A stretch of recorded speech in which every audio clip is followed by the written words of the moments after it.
জঙ্গি বিরোধী অভিযানের নামে রাজনৈতিক ফায়দা হাসিলের জন্যই ২৫৩ জনকে গুম করা হয়েছিল। এ বিষয়ে বিগত সরকার ও আইনশৃঙ্খলা বাহিনীর সংশ্লিষ্টতার অকাট্য প্রমাণ পাওয়ার দাবি করেছে গুম সংক্রান্ত কমিশন অব ইনকোয়ারি। সংবাদ সম্মেলনে গুমের বিষয়ে বিভিন্ন তথ্য উপস্থাপন করে কমিশন। গত এক দশকে ভিন্ন রাজনৈতিক মতাদর্শ বা বিরোধী রাজনৈতিকরাই বেশি গুমের শিকার হয়েছেন।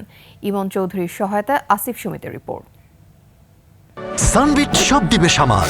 সানবিট ম্যাজিক প্রেস ডিশওয়াশিং এর মাথা ঘোরানো সলিউশন। বিগত আওয়ামী লীগ সরকারের ১৫ বছরের শাসনামলে ১,৮৫০টি গুমের অভিযোগ পেয়েছে গুম কমিশন অব ইনকোয়ারি। এর মধ্যে ২৫৩টির অকাট্য প্রমাণ পেয়েছে গুম সংক্রান্ত তদন্ত কমিশন। বৃহস্পতিবার সকালে গুলশানে গুম সংক্রান্ত কমিশনের সংবাদ সম্মেলনে কথা জানান কমিশনের সভাপতি বিচারপতি মাইনুল ইসলাম চৌধুরী।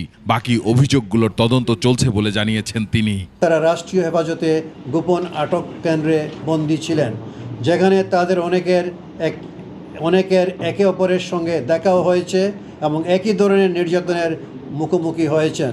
অর্থাৎ এই ২৫৩ জন ব্যক্তিকে গুম করার মুহূর্তে, গুমকালীন সময়ে এবং গুম থেকে ফেরত আসার মুহূর্তে ৩টি পর্যায়ে অকাট্য প্রমাণাদি পাওয়া যাচ্ছে।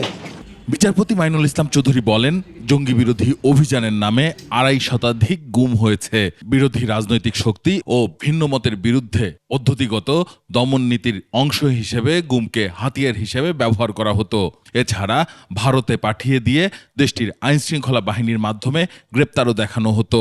মেধাবী শিক্ষার্থী, রাজনৈতিক কর্মী, সাংবাদিক, ডাক্তার, ইঞ্জিনিয়ার সহ বিভিন্ন পেশার মানুষও তা থেকে রেহাই পায়নি। গুমের শিকার ভিকটিমের সম্ভাব্য ৪ পরিণতি হয়।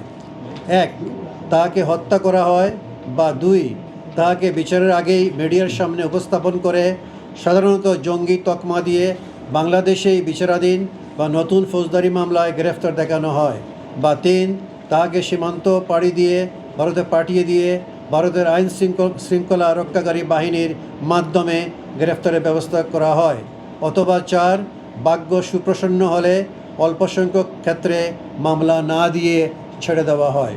কমিশনের অন্য সদস্যরা বলেন, প্রাতিষ্ঠানিকভাবে গুমের জন্য সেনাবাহিনী অভিযুক্ত না, তবে যেসব কর্মকর্তা অন্যান্য বাহিনীতে ছিলেন তারা এতে জড়িয়েছেন। এখনও নিখোঁজ ১৩১ জনের তালিকা পুলিশ সদর দপ্তরে পাঠানো হয়েছে। গোপন আটক কেন্দ্রের অস্তিত্ব এখন আর অস্বীকার করার কোনো উপায় নেই। আসিফ সুমিত, ২১ টেলিভিশন, ঢাকা।